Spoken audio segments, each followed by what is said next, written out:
Fox 5 and Hot 97 present Street Soldiers with Lisa Evers. The trial, United States of America versus Sean Diddy Combs. She says Diddy raped her and assaulted her. She said that telling him no was not an option. Shocking allegations against one of the most famous men in the world. As we proceed to give you what you need. A federal Rico case that could send Sean Diddy Combs away for life. He's gonna fight this to the end. He's innocent. A Street Soldiers on location special from federal court. Diddy on trial, the fight of his life. I'm so glad you're joining us for this special episode of Street Soldiers on location at the Diddy trial. I'm your host, Lisa Evers. We're bringing this to you from our Street Side pop-up studio at federal court. After nearly 2 months of testimony, the trial finish line is in sight. But just like it's been since the beginning, there are unexpected bumps in the road and unexpected twists and turns. Prosecutors have taken nearly 2 months to lay out the Rico sex trafficking case against Sean Diddy Combs, and we're getting many signs that it could all be wrapped up by midweek. Now, this morning, a Homeland Security agent was on the stand breaking down key pieces of evidence designed to support the government's case. Sean Diddy Combs stood up in the court and addressed the judge, saying that he would not be testifying on his own behalf. This comes as both the prosecution and the defense finish their cases. It's all coming to a close, this trial that has been going on for nearly 2 months in its final days as prosecutors try to convince a jury to convict Sean Diddy Combs. Now, Combs' oldest daughters, Delilah, Chance, and Jesse, arrived for court this morning along with his sons. We also saw his defense team making their way into the courthouse, ready to hear how the prosecutors will try to convince the jury that Sean Diddy Combs belongs behind bars for decades, if not life. Let's get a sense of where things stand right now with attorney Donte Mills. What do you make of the prosecution's case overall? Big picture. Well, big picture, we have to step back and say, how did we get here, right? So we know that after Cassie Ventura, the video with her being physically abused came out, there was a settlement from Sean Combs to Cassie Ventura. That happened about a day after that video came out. That prompted other people who felt like they had been wronged by Sean Combs to come forward with civil lawsuits. After a bunch of those civil lawsuits started to pop up, the investigators on the criminal side said, where there's smoke, there's fire. There's a bunch of people in civil cases saying that Sean Combs was involved in sex trafficking and different kind of sexual activity. Let me investigate it. Let me take a look. And the United States District Court here, they decided to bring charges based on that. So they said, after this investigation, we believe he's been sex trafficking. We believe he set up these businesses to further that enterprise and to exploit young women and sometimes young men for sexual favors. And because of that, they brought this criminal charge. That meant they had the responsibility to show that he was bringing people in, that he was paying people for sexual favors, and most importantly, against their will. That is the crux of this case, that he was making people participate in these kind of sexual activities against their will. He was moving them from state to state. He was paying people for it and exchanging money. That was the overall scope of this case and what the prosecution had to prove to a jury. So it really does come down to consent versus coercion. Yes, if somebody willingly participates in an activity, there's not a lot of illegality to it. You have to show that they were forced or coerced into this behavior.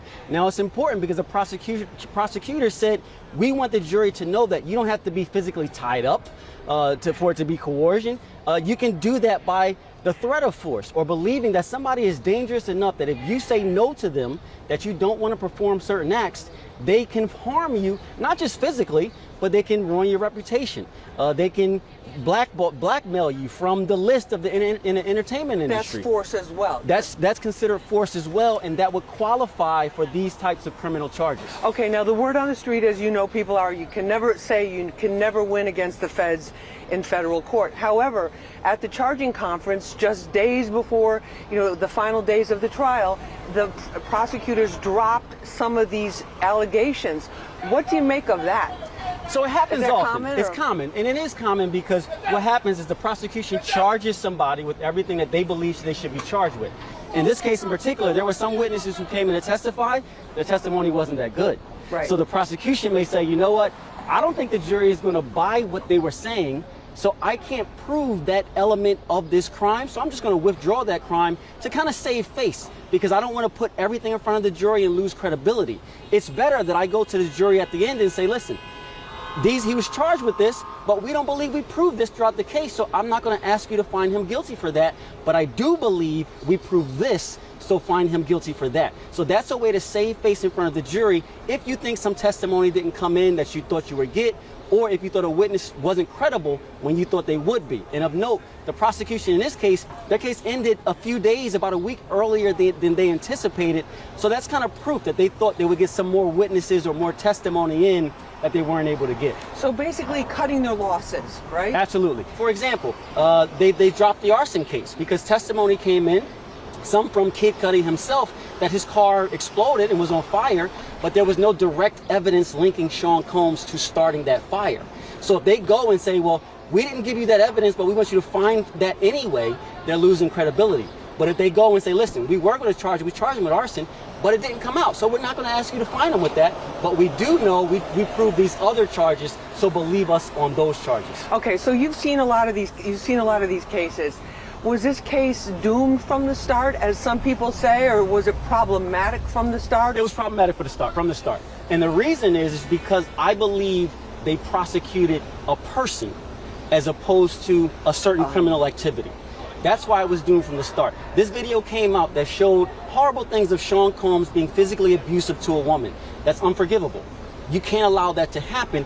However, unfortunately, the statute of limitations passed on that, so they could not charge him with domestic violence or with physical abuse. So what they said is, we're going to find another way to get him. And they tried to piece together this case, this Rico case, using that information, because they couldn't charge him with that directly. The statute of limitations was gone.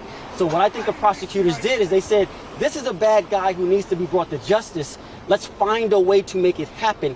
And that always makes your case harder than if you just have hard evidence showing one crime and you can directly point to that. All of the testimony here was, yes, he's a bad guy. He participated in this, and that.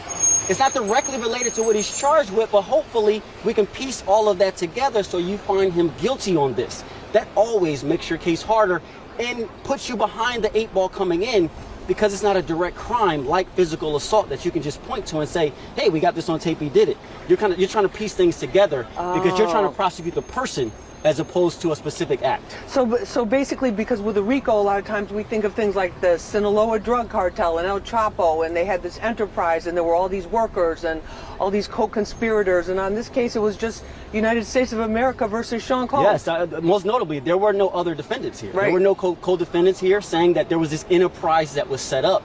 The purpose of Rico was these businesses were being set up by people doing illegal activity, and the feds didn't have a way to penetrate those businesses and take the money from those businesses. So if I was selling drugs and I set up a laundromat, Rico allows them to go after the laundromat because the whole point of that is to launder money, right? In this case, they said Bad Boy was set up for the purpose of moving forward with his criminal activity.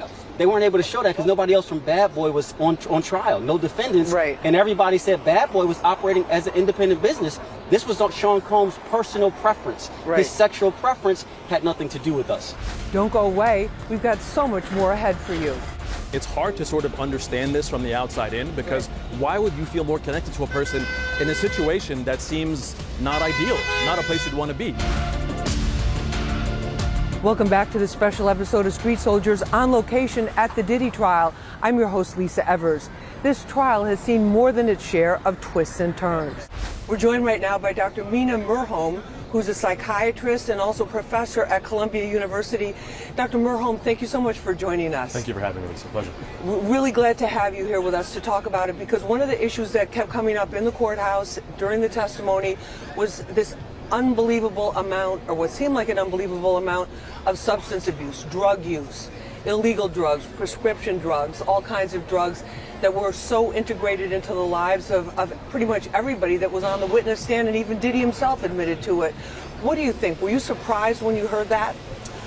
It was sort of expected, I think, in some ways, because whenever you're seeing this sort of risk-taking lifestyle, substances tend to be a part of that, because what they're literally doing is sort of rewiring a person's brain they change the way that you think about risk and reward. So when you want to do things that are more risky and you don't think about the consequences and what's going to happen, what could this do for me, how does it impact my health, those substances that are sort of uppers will get you a part of the brain that lowers your brakes on the car, takes away the brakes entirely, and the other part that changes the way you understand reward or feeling good about something is a big part of what substances do as well, and we saw that a lot in this trial.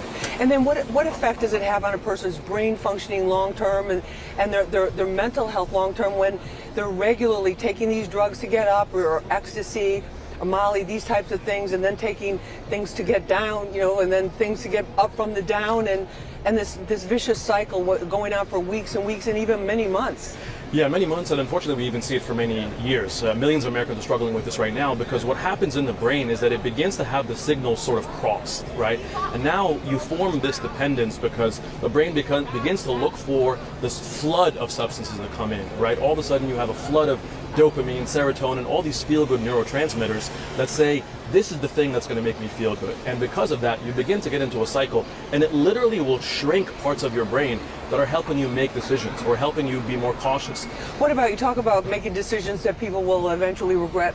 What about the decision-making ability and choices? Does it actually, that kind of regular drug abuse, does that actually change the way that you make your choices?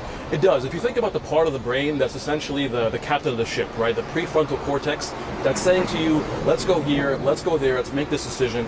That part begins to actually shrink in the brain with substance use. Wow. And as you're using this over and over again, now you're becoming even more disinhibited. And the part of you that's making calculated risk and saying, I shouldn't do this and I shouldn't do that.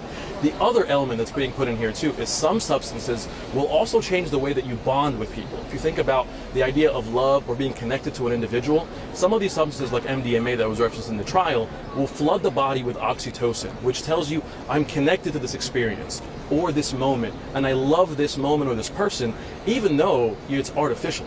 So that's an important point, because we heard testimony from Cassie Ventura and from one of the witnesses and alleged victims, Jane, talking about Sean Diddy Combs, and after these experiences that a lot of women would find very disturbing, to say the least, they were like, I love you, I feel closer to you after having had sex with another man while you watched, which for a lot of women is hard to understand. But again, there was all this drug use. So do you think there was a connection there?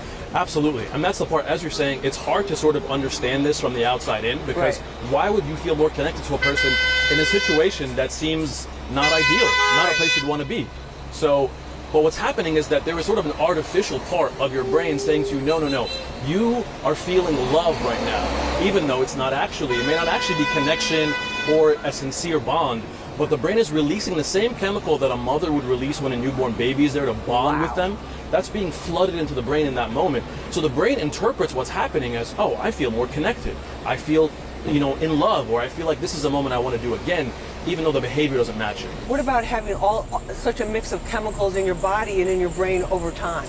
That's the big danger too, because a lot of what was even referenced in the trial, things like pink cocaine, which actually doesn't have a whole lot of cocaine itself in it, hallucinogens, K2, ketamine, a mixture of substances that you really don't even know what's in there and how it could impact you, whether this can lead to a stroke in the moment, it can lead to a heart attack. So the danger there is, in addition to the substance that you know and the risk that you know will be there, there's an unknown level of risk, because this is a cocktail of things that could really do just about anything for a young person. Coming up, why hip-hop has been MIA at this trial. I think that once you get into this type of situation, it's hard to step forward and defend someone or ride with someone when you don't actually know what they're doing. Welcome back to this special episode of Street Soldiers on location at the Diddy trial. I'm your host, Lisa Evers.